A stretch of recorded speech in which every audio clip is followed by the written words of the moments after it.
There is a strange loneliness that accompanies those who awaken to the true nature of existence. Have you ever noticed how certain people seem to simply disappear from the modern world? Not physically, but in a deeper way. They remain there, but it's as if they inhabit a parallel dimension, observing everything with eyes that have seen something others cannot yet perceive. Albert Camus called this awakening to the absurd, and today we're going to explore why this awakening often means a kind of voluntary exile from the society that surrounds us. Imagine for a moment that you wake up on any given morning and suddenly everything that once made sense in your life completely loses its meaning. It's not depression, it's not despair. It's something far more disturbing.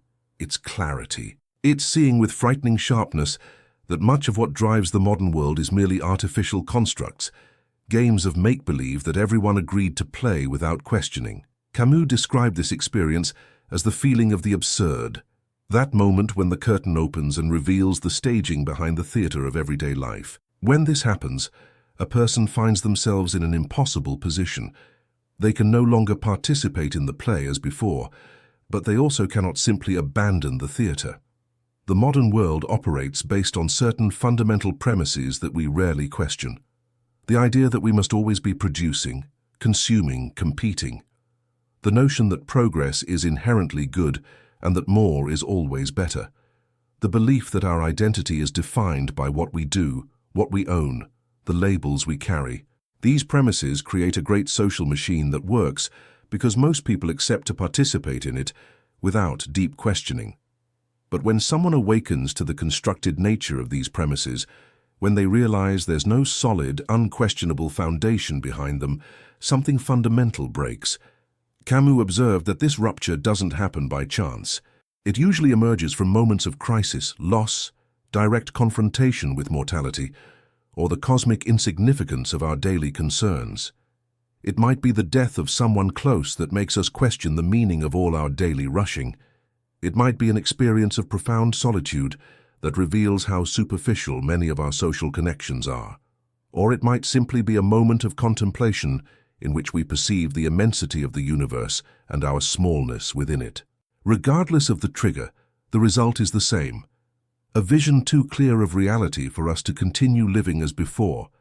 The person who awakens to this consciousness finds themselves in a paradoxical situation. On one hand, they feel a kind of vertiginous freedom. If nothing has inherent and universal meaning, then they are free to create their own values and meanings. They no longer need to submit to social expectations that don't make sense to them. They no longer need to seek approval in validation systems they recognize as arbitrary. On the other hand, this freedom comes accompanied by profound isolation. How do you connect with people who are still completely immersed in the social game? How do you participate in conversations about successes and failures when you see that the very categories of success and failure are questionable constructions? This isolation isn't necessarily physical. The person may continue frequenting the same environments, working the same job, maintaining the same routines, but there's an existential distance that's created. It's like observing the world through glass. You see everything happening, understand the rules of the game, can even participate when necessary, but never again with the same naivety as before. There's always a part of you that remains outside, observing, questioning, maintaining a critical distance that makes impossible the total involvement that characterizes normal social life. Camus explored this condition through the concept of the rebel, not the political revolutionary, but the individual who, having awakened to the absurd of existence, refuses to accept the easy answers that society offers for the great questions. They can no longer find solace in traditional religions because they've seen through their unproven promises. They can no longer be motivated by political ideologies because they recognize their partial and temporary nature. They can no longer be satisfied with the pleasures of consumption because they understand their empty and repetitive nature. This refusal isn't born from cynicism, but rather from excessive love of truth. The person who disappears from the modern world in this way doesn't do it out of contempt or superiority, but because they simply can no longer pretend not to see what they see. It's like trying to believe in Santa Claus again after discovering it was your parents putting presents under the tree. Innocence once lost cannot be recovered by an act of will. The modern world, with its emphasis on constant connectivity, incessant productivity, and the search for external validation, becomes particularly suffocating for this awakened person. Social media, for example, represents an extreme form of the social theater they can no longer take seriously. The need to build an online identity, to seek likes and comments, to participate in superficial debates about complex issues, all of this seems not only useless, but actively harmful to the authenticity they now value above everything else. The modern work environment also becomes problematic. How do you motivate yourself for a career when you question the fundamental values that sustain it? How do you participate in corporate culture when you see its artificial nature? How do you dedicate yourself to projects whose meaning you deeply question? Many of these people end up seeking alternative forms of sustenance, prioritizing jobs that allow greater autonomy and authenticity, even if this means less money or social status.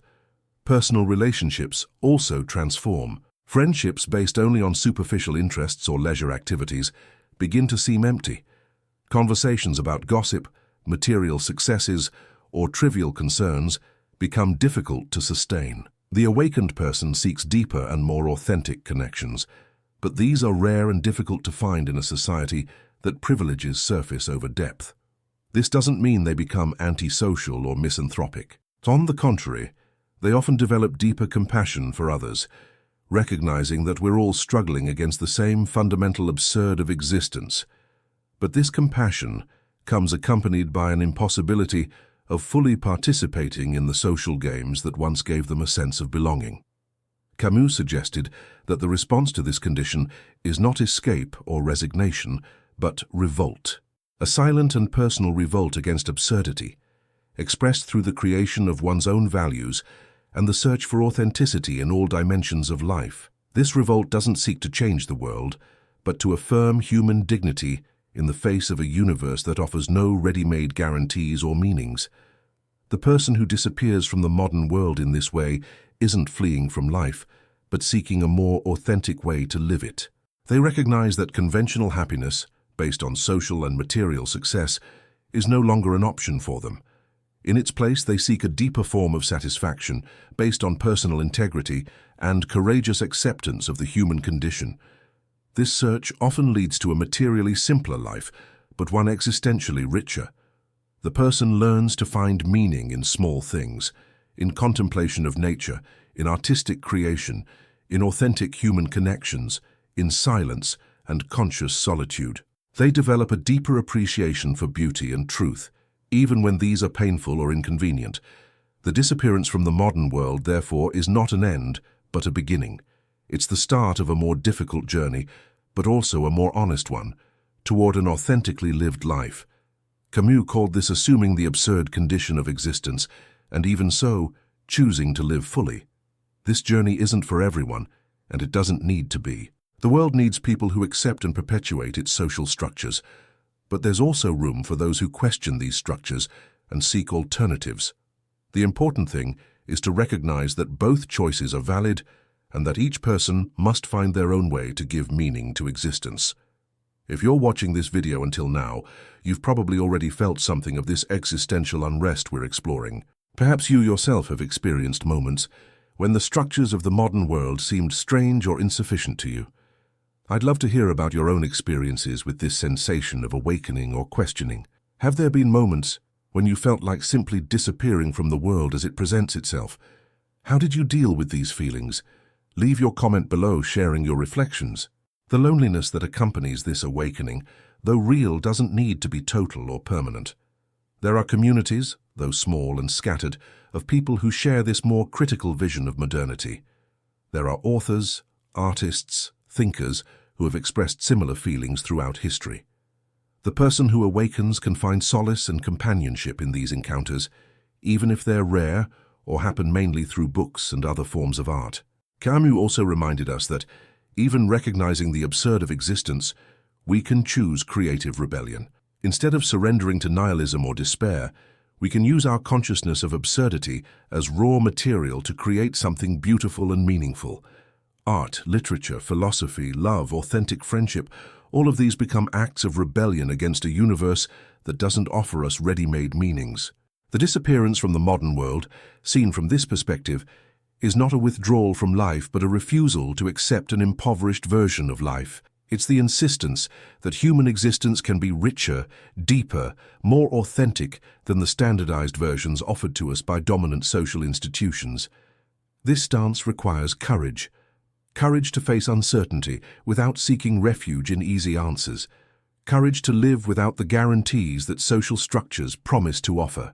Courage to create meaning where there's no given meaning. Courage to love and connect, even knowing that everything is temporary and fragile. But perhaps it's exactly this courage that makes life worth living. Camus suggested we should imagine Sisyphus happy, finding meaning not in reaching the top of the mountain, but in the very act of pushing the stone. The person who awakens to the absurdity of existence and still chooses to create, love, and live fully is, in a certain way, embracing this same heroic attitude toward the human condition. The modern world will continue to exist with or without the participation of those who have awakened to its limitations. But the silent presence of these awakened people, even when they seem to have disappeared, serves as a reminder that there are other ways to live, other values to be explored, other possibilities of human authenticity worth preserving and cultivating. If you've been identifying with these reflections on existential awakening and the sensation of not completely belonging to the modern world, consider subscribing to the channel. We continue exploring these deep questions about authenticity, meaning, and the courage to live a genuine life in a world that often privileges superficiality. The journey of those who awaken to life and disappear from the modern world doesn't have a clear final destination. There's no promised land of complete authenticity waiting at the end of the path. What there is the conscious walking itself, the daily choice to live according to one's own values, even when this means giving up the comfort and security that come from unreflected social belonging. It's a difficult choice, but it's also a profoundly human choice.